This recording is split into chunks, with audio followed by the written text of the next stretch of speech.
Chapter 11. Let God Rule. Here liberals cry out, "Theocracy!" as though the rule of God were a horror. By this emotionalism, they prevent Catholics from claiming their right to a Catholic society, and they pave the way to persecuting them. We Catholics will not be cowed. If we do not want God to rule, then in effect we want the devil to rule over us. How many societies would gain if governments obeyed the Pope? When we say these things, liberalism cries out, "You want a theocracy!" as though it were crying out bloody murder.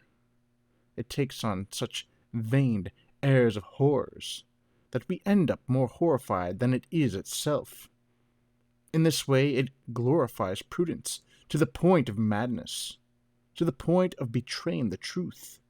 It blocks all claim to Christian rights, and even their most legitimate and necessary expression. Indeed, there is good reason to be prudent. When liberals feign such trepidation, they dispense themselves from all reason or justice, and the Church may prepare herself for a new persecution. The liberal Catholic does not fail to touch this emotional chord. Do you mean to preach a theocracy? Do you want to get us all stoned? However, just because our opponents are irremediably unjust, does that mean we have to turn into complete cowards?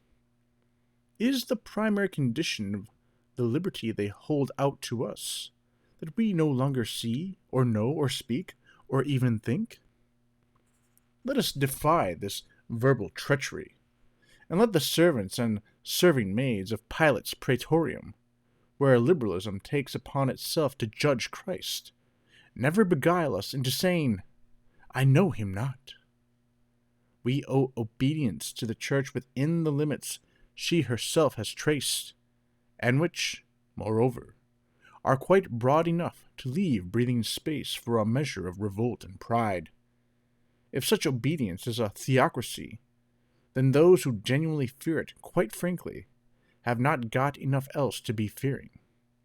In public, as in private life, there is only one way to escape the rule of the devil, and that is to submit to the rule of God.